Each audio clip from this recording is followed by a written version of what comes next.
ಬೆಂಗಳೂರಿನ ಮತ್ತಷ್ಟು ಸುದ್ದಿಗಳನ್ನು ಕ್ವಿಕ್ ಆಗಿ ನೋಡೋಣ ರೌಂಡ್ ಅಪ್ನಲ್ಲಿ. ಇಂಡಿಕೇಟರ್ ಹಾಕಿ ಸೈಡ್ ಕೊಡದೆ ಲೆಫ್ಟ್ಗೆ ಬಂದಿದ್ದ ಕಾರು ಚಾಲಕನನ್ನ ಪ್ರಶ್ನೆ ಮಾಡಿದ್ದಕ್ಕೆ ಬೈಕ್ ಸವಾರನ ಮೇಲೆ ಹಲ್ಲೆಗೆ ಮುಂದಾದ ಘಟನೆ ಹೆಬ್ಬಾಳ ಫ್ಲೈಓವರ್ ಮೇಲೆ ನಡೆದಿದೆ. ಈ ಬಗ್ಗೆ ಟ್ವೀಟ್ನಲ್ಲಿ ವಿಡಿಯೋ ಪೋಸ್ಟ್ ಮಾಡಿ ಎಡಿಜಿಪಿ ಅಲೋಕ್ ಕುಮಾರ್ಗೆ ಪ್ರಥಮ್ ಎನ್ನುವ ವ್ಯಕ್ತಿ ಟ್ಯಾಗ್ ಮಾಡಿದ್ದಾನೆ. ಜೊತೆಗೆ ದೂರು ದಾಖಲಿಸುವಂತೆ ಮನವಿ ಮಾಡಿದ್ದಾನೆ. ಸದ್ಯ ಕಾರು ಚಾಲಕನಿಗೆ ಹಾಗೂ ದೂರುದಾರನಿಗೆ ಠಾಣೆಗೆ ಬರುವಂತೆ ಹೆಬ್ಬಾಳ ಸಂಚಾರ ಪೊಲೀಸರು ತಿಳಿಸಿದ್ದಾರೆ.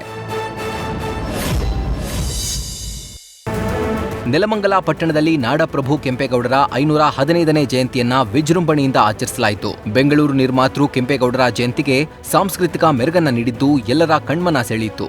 ಇನ್ನು ಸಾವಿರಾರು ಜನರ ಸಮ್ಮುಖದಲ್ಲಿ ಕೆಂಪೇಗೌಡರ ಪ್ರತಿಮೆಯ ರಥಯಾತ್ರೆ ನಡೆಯಿತು. ಕಾರ್ಯಕ್ರಮದ ವಿಶೇಷತೆ ಎಂದರೆ ನೆಲಮಂಗಲ ವಿಧಾನಸಭಾ ಕ್ಷೇತ್ರದ ಶಾಸಕರಾದ ಎನ್ ಶ್ರೀನಿವಾಸ್ ಅವರೇ ಸ್ವತಃ ತಮಟೆ ಬಡಿಯುವ ಮೂಲಕ ಜಯಂತಿಗೆ ಮತ್ತಷ್ಟು ಮೆರುಗನ್ನ ನೀಡಿದ್ರು. ಕಾರ್ಯಕ್ರಮದಲ್ಲಿ ಮಾಜಿ ಎಂಎಲ್ಸಿ ಬಿಎಂಎಲ್ ಕಾಂತರಾಜ್ ಮತ್ತು ಬೆಂಗಳೂರು ಗ್ರಾಮಾಂತರ ಜಿಲ್ಲಾ ಕಾಂಗ್ರೆಸ್ ಅಧ್ಯಕ್ಷರಾದ ಸಿಆರ್ ಗೌಡರವರು, ಕ್ಷೇತ್ರದ ಮುಖಂಡರು, ಸಾರ್ವಜನಿಕರು ಭಾಗಿಯಾಗಿದ್ದರು. ನ್ಯೂಸ್ ಫಸ್ಟ್ ನಿರ್ಭೀತಿಯಿಂದ ನಿಮ್ಮ ಪರವಾಗಿ.